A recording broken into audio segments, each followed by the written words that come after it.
के साथ अनुराग सक्सेना। बुलेटिन की शुरुआत करेंगे प्रदेश में कांग्रेस की मौन सत्याग्रह से। राहुल की भारत जोड़ो न्याय यात्रा पर असम में हुए हमले के विरोध में कांग्रेस के नेता और कार्यकर्ता प्रदेश के कई शहरों में मौन सत्याग्रह करते हुए नजर आए। आपको राजधानी जयपुर समेत कई शहरों की तस्वीर हम दिखा रहे हैं। जयपुर के बाद उदयपुर देखिए, अलवर, डूंगरपुर, बांसवाड़ा, दौसा, यहां पर कांग्रेस का मौन सत्याग्रह चल रहा है। दरअसल ये पूरा जो विरोध है वो बीजेपी का है। न्याय यात्रा रोकने को लेकर आरोप कांग्रेस का और उसी को लेकर विरोध प्रदर्शन करते हुए कांग्रेस के कार्यकर्ता नजर आ रहे हैं।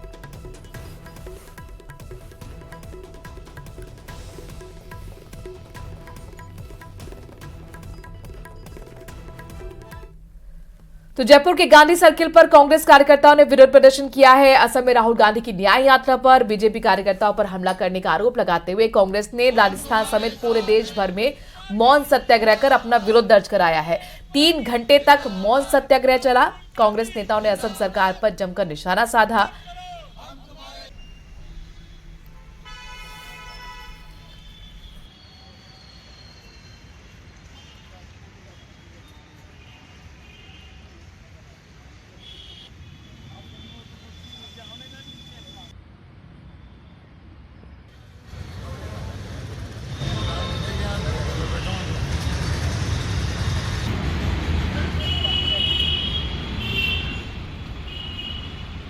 न्याय यात्रा रोकने पर कांग्रेस ने मोर्चा खोलते हुए विरोध प्रदर्शन किया है। ये सत्याग्रह, मौन सत्याग्रह, इस प्रदर्शन को नाम दिया गया है। आप देख सकते हैं कांग्रेस के कार्यकर्ता लामबंद होते हुए 3 घंटे से ज्यादा वक्त तक मौन सत्याग्रह में यहां पर हिस्सा लेते हुए नजर आ रहे हैं। अजमेर की तस्वीरें आपको दिखा रहे हैं। पूरे प्रदेश में मौन सत्याग्रह इस वक्त चलाया गया। राजस्थान की तस्वीरें, अजमेर की तस्वीरें। हालांकि देश भर में सत्याग्रह आज हुआ है कांग्रेस की तरफ से। राहुल गांधी जी हमारी न्याय यात्रा जो निकाल रहे हैं भारत देश के अंदर, और मणिपुर से चल रही है, जहां राहुल गांधी जी जो है देश के अंदर जिस तरह से आज हमारे देश के अंदर केंद्र में बैठी हुई सरकार अत्याचार जो लोगों के ऊपर कर रही है, जिस तरह से जो है संविधान की तोड़ मरोड़ रही है, और जिस तरह से जो है देश के अंदर अराजकता फैलाने का प्रयास कर रही है, आज राहुल गांधी जी अगर उस यात्रा के अंदर उसको अवरुद्ध किया जा रहा है, और यहाँ तक कि जो राम मंदिर में जाने की बात थी तो वो मंदिर में जा रहे थे, आसाम के अंदर उनको रोका गया, उनके ऊपर जो है हमला करने का वो प्रयास भी किया और हमला भी किया गया। कांग्रेस की भारत जोड़ो न्याय यात्रा के दौरान असम में कांग्रेस कार्यकर्ता द्वारा किए गए हमले के विरोध में कांग्रेस की तरफ से प्रदर्शन किया जा रहा है। और इसी कड़ी में उदयपुर में कांग्रेस कमेटी ने महात्मा गांधी की प्रतिमा स्थल पर मौन सत्याग्रह आंदोलन किया। इस दौरान पूर्व कैबिनेट मंत्री गिरिजा व्यास ने कहा कि भारत जोड़ो न्याय यात्रा निकाली जा रही है, जिससे लोगों को पूरा समर्थन उसको मिल रहा है, और इसी को देखते हुए बीजेपी सरकार उन पर हमला करवा रही है। लेकिन राहुल गांधी अपनी यात्रा को लगातार जारी रखेंगे। आप देख रहे हैं हम उदयपुर में जो गुलाबाग स्थित गांधी जी की मूर्ति है, अहिंसा के पुजारी के, यहाँ सब कांग्रेस कार्यकर्ता बैठे हैं। अखिल भारतीय कांग्रेस कमेटी और प्रदेश कांग्रेस कमेटी के निर्देश अनुसार आज यहाँ पर मौन सत्याग्रह रखा गया है। सत्याग्रह का मेन कारण यह है कि जिस तरह से आसाम में राहुल जी हैं, वो हमारे कांग्रेस के राष्ट्रीय नेता और सभी लीडर जो न्याय यात्रा निकाल रहे हैं, उस यात्रा के ऊपर जो देश के सबसे भ्रष्ट मुख्यमंत्री हेमंत बिस्वा और उनके गुंडों द्वारा, भारतीय जनता पार्टी के कार्यकर्ताओं द्वारा, उनके गुंडों द्वारा जो हमला किया गया वो बहुत ही कार्यतापूर्ण है। इसकी हम सभी साइड जिला कांग्रेस कमेटी, उदयपुर साइड जिला कांग्रेस कमेटी कड़े शब्दों में भर्त्सना करते हैं। राहुल जी दोबारा निकले हैं और लोगों के दिलों को छूते हुए, और सबसे बात कि न्याय की हम लोग पुकार कर रहे हैं। उस हालात में इससे बड़ा अन्याय क्या हो सकता है कि हमारी अस्मिता को चोट पहुंचाने के लिए बीजेपी के कार्यकर्ता पत्थरबाजी कर, उनको इसकी आलोचना करनी चाहिए थी, कम से कम उनको रोकना चाहिए था। लेकिन 2 बार ये घटना घटी और सीएम के मुंह से और वहाँ के पदाधिकारियों के मुंह से और यहाँ के नेतृत्व के मुंह से भी दिल्ली के एक शब्द ही नहीं निकला। कांग्रेस पार्टी जो गांधी जी की अनुयायी है, हम मौन व्रत के द्वारा इस बात का संकेत देते हैं कि हम कम नहीं हैं, और जब हम लोग अंग्रेजों के खिलाफ सत्य और अहिंसा की लड़ाई लड़ सकते हैं तो अब भी हम लड़ सकते हैं। और जयपुर से बड़ी खबर है, दरअसल शहर के दौरे पर हैं मुख्यमंत्री भजनलाल शर्मा। पीएम मोदी के दौरे को लेकर निरीक्षण कर रहे हैं। आमेर महल का सीएम भजनलाल शर्मा निरीक्षण कर रहे हैं। फ्रांस के राष्ट्रपति इमैनुअल मैक्रों भी जयपुर आएंगे प्रधानमंत्री के साथ, और इसी को लेकर मुख्यमंत्री का ये दौरा है।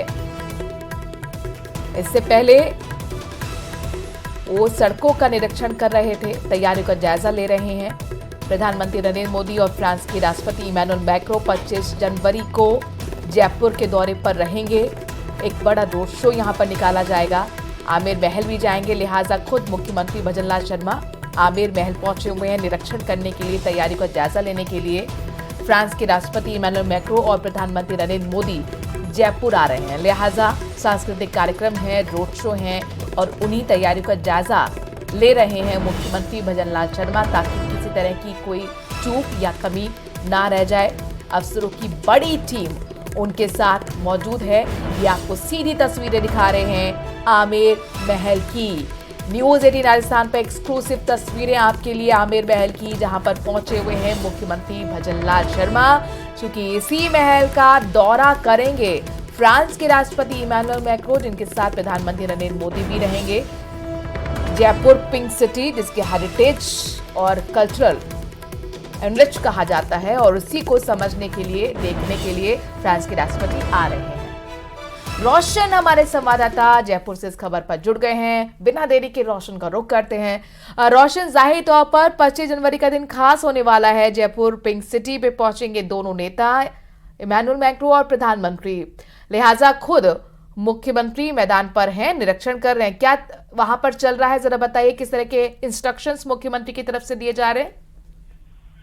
देखिए, प्रधानमंत्री मोदी के दौरे को लेकर मुख्यमंत्री भजनलाल शर्मा खुद जयपुर शहर का निरीक्षण कर रहे हैं। स्ट्रीट हैंगर से मुख्यमंत्री भजनलाल शर्मा ने दौरे की शुरुआत की थी। अब ये जो आमेर जो महल है, इसका निरीक्षण यहाँ पर कर रहे हैं। तस्वीरों के अंदर आप देख सकते हैं मुख्यमंत्री भजनलाल शर्मा के साथ साथ में जो चीफ सेक्रेटरी हैं सुधांशु पंत उनके साथ मौजूद हैं, जयपुर पुलिस कमिश्नर मौजूद हैं, जेडीए जो सचिव जो हैं, यूडीएच विभाग के जो प्रमुख सचिव हैं टी रविकांत, वो इनके साथ मौजूद हैं।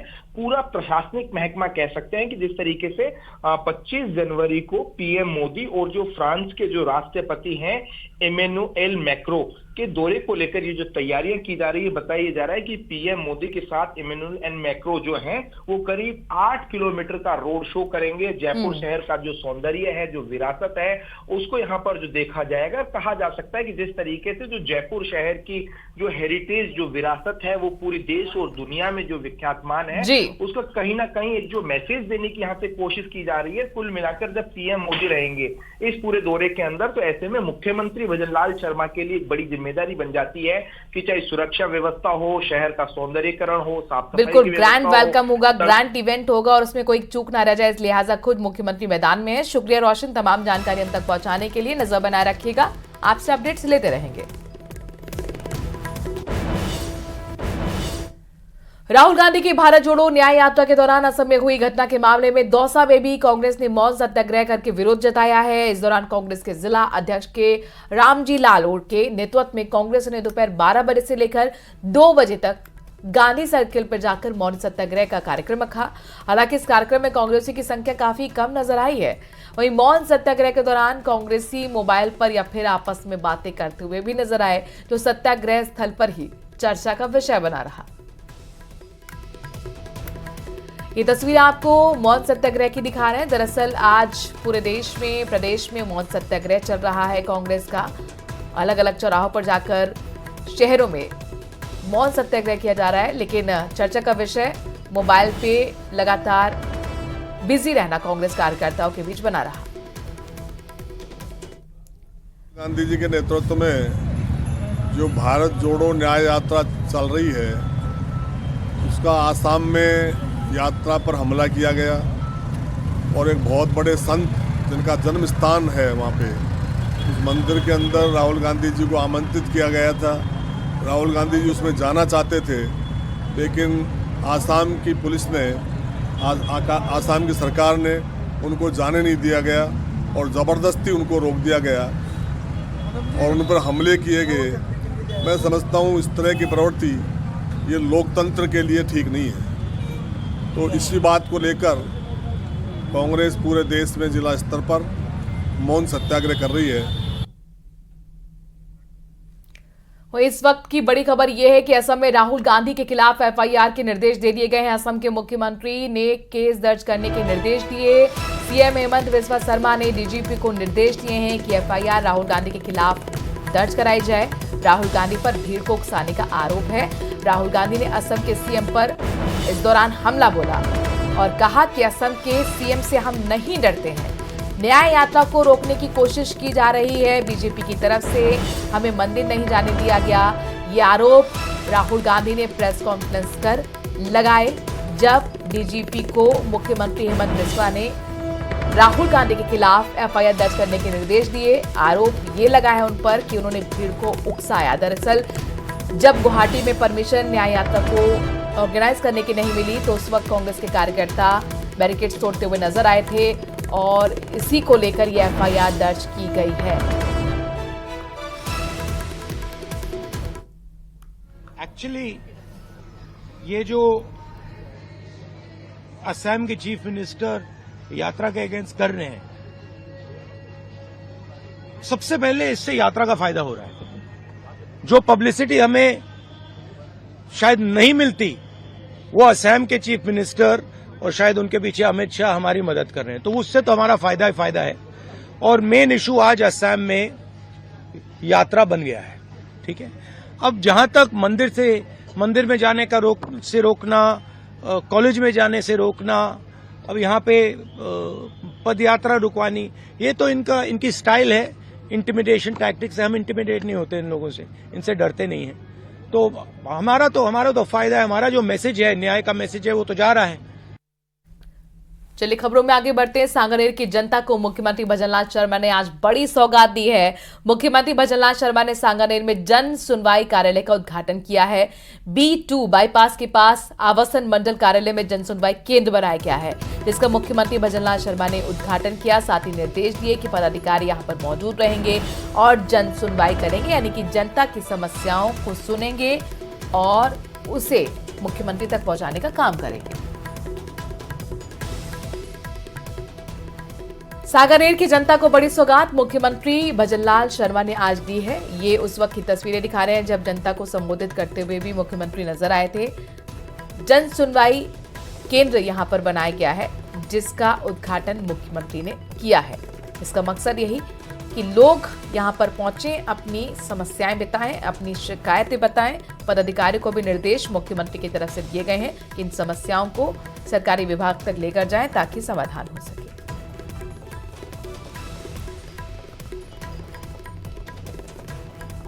चलने वाले हैं, अंतिम पंक्ति में जो व्यक्ति खड़ा है उसको कैसे आगे ला सकते हैं, ये हम सभी का कर्तव्य है।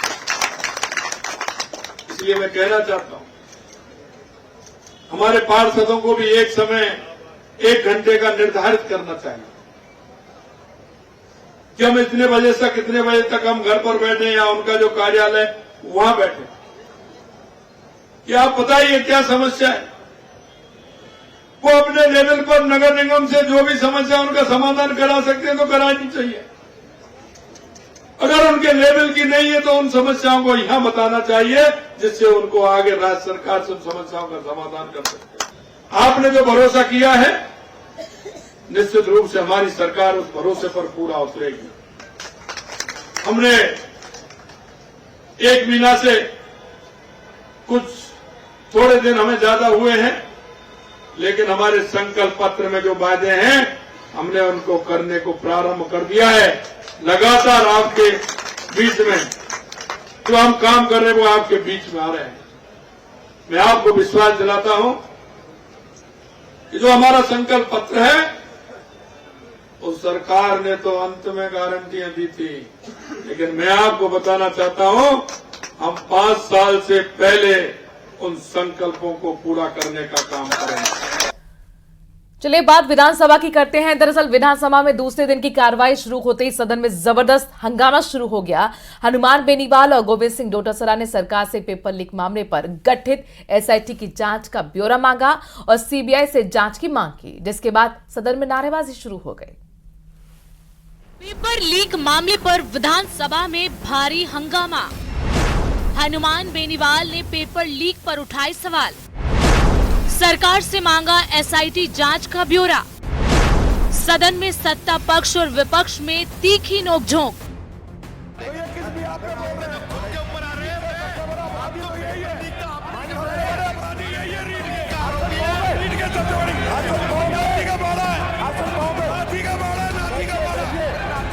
विधानसभा में दूसरे दिन की कार्रवाई जैसे ही शुरू हुई, पेपर लीक पर हंगामा शुरू हो गया। विपक्ष ने पेपर लीक का मुद्दा उठाते हुए सरकार से सवाल जवाब शुरू कर दिए।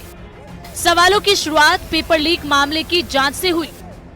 राष्ट्रीय लोकतांत्रिक पार्टी के मुखिया और खींवसर विधायक हनुमान बेनीवाल ने पहला सवाल पूछा, जिसमें सरकार से एसआईटी जांच का ब्यौरा मांगा। मेरी मांग ये है कि एसआईटी गठन की तो कोई बात ही नहीं थी साहब। मांगने आप तो प्रश्न पूछिए। एक मिनट देखो, सवाल पूछना था। मामला ये था, आप जब चुनाव में गए तो आपने कहा था जैसे हमारी सरकार आएगी हम सीबीआई जांच करेंगे। मेरा थोड़ा सा एक एक करके 2 सवाल पूछ लो, एक साथ पूछूं, आप बताइए अध्यक्ष महोदय, एक एक करके आधा मिनट का। पहला प्रश्न 2 प्रश्न। मेरा मंत्री जी आपसे ये निवेदन है कि रीट भर्ती परीक्षा 2021, वरिष्ठ अध्यापक भर्ती परीक्षा 2022, सीएचओ भर्ती परीक्षा 2020, हाईकोर्ट लिपिक भर्ती 2020, कनिष्ठ अभियंता डिग्री भर्ती परीक्षा 20, राजस्थान पुलिस कांस्टेबल 2021 जुड़े मामलों को आपने एसआईटी जांच के दायरे में तो लिया है। क्या सरकार इन तमाम भर्ती परीक्षाओं की जांच सीबीआई से कराने की मंशा रखती है ताकि पर्दे के पीछे बैठे असली गुनहगार मगरमच्छों के नाम भी उजागर होकर उनके विरुद्ध कार्रवाई हो सके? यदि हाँ तो कब तक? विपक्ष सरकार से जहां पेपर लीक मामले में एसआईटी जांच का ब्यौरा मांग रहा था, वहीं सरकार से सीबीआई जांच की मांग भी की। ऐसे में विरोधियों के हमलों का जवाब देने के लिए सदन में चिकित्सा एवं स्वास्थ्य मंत्री गजेंद्र सिंह ने जवाब दिया।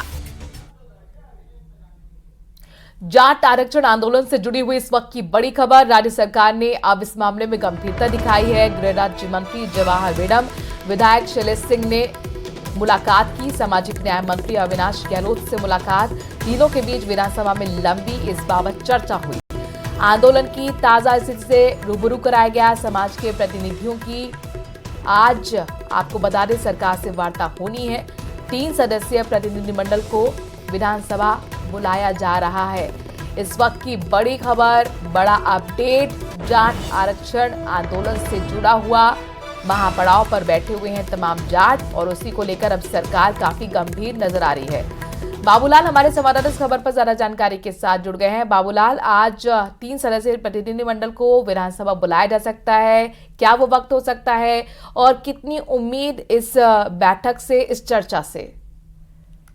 जी, उससे थोड़ी देर बाद में जो डेलीगेशन है जाट समाज का, जो कि आरक्षण आंदोलन के लिए जो समिति गठित की हुई है, उसकी ओर से जयपुर में बुलाया हुआ है इस वक्त और उनको विधानसभा बुलाने की तैयारी है। अब से कुछ ही देर पहले जो विधायक डॉक्टर शैलेश सिंह है, डॉक्टर जो गृह राज्य मंत्री है जवाहर सिंह बेडम, तो उन्होंने मुलाकात करी। अविनाश गहलोत जो कि सामाजिक न्याय व अधिकारिता के मंत्री हैं, उनको जाकर के ताजा स्थिति है रिजर्वेशन को लेकर के और जिस तरह के हालात हैं अभी भरतपुर में, क्योंकि जाट आंदोलनकारी पटरी के पास बैठे हुए कई दिन से धरना दे रहे हैं और राज्य सरकार से मांग कर रहे हैं कि वो जल्द सिफारिश की जो चिट्ठी है केंद्र में जाटों को ओबीसी का आरक्षण मिलने की, उसको लेकर के गंभीरता दिखाए।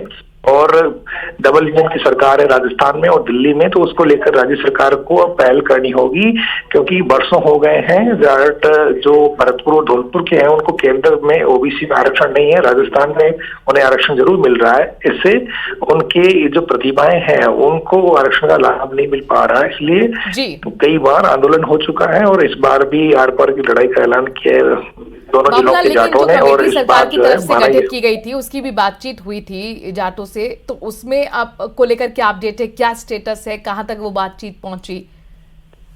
जी देखिए, खुद जब सामाजिक न्याय एवं अधिकारिता मंत्री हैं अविनाश गहलोत, तो वो गंभीरता दिखा रहे हैं इस मामले में। इसलिए जो भरतपुर जिले के दोनों जनप्रतिनिधि हैं जो कि सरकार में, एक तो गृह राज्य मंत्री हैं जवाहर मैडम और दूसरे डॉक्टर शैलेश सिंह जो कि डी कुंभेर के विधायक हैं, उनके साथ में लंबी मंत्रणा हुई। करीब आधे घंटे तक विधानसभा में अविनाश गहलोत के चेंबर में चर्चा की गई और उनको बताया गया कि वहां पर हालात ज्यादा अच्छे नहीं है, जो आंदोलन उग्र हो सकता है। ऐसे में राज्य सरकार को गंभीरता दिखानी पड़ेगी। और आज वैसे भी 22 जनवरी तक ही अल्टीमेटम दिया था और इसीलिए सरकार अब यहाँ पर गंभीर नजर आ रही है। आगे बातचीत से क्या हल निकलेगा, नजर बनाए रखेगा। आपसे अपडेट्स लेते रहेंगे। शुक्रिया बाबूलाल, तमाम जानकारी हम तक पहुंचाने के लिए। और इसी के साथ वक्त छोटे से ब्रेक का है। खबरों का सिलसिला जारी है न्यूज़ 18 राजस्थान पर।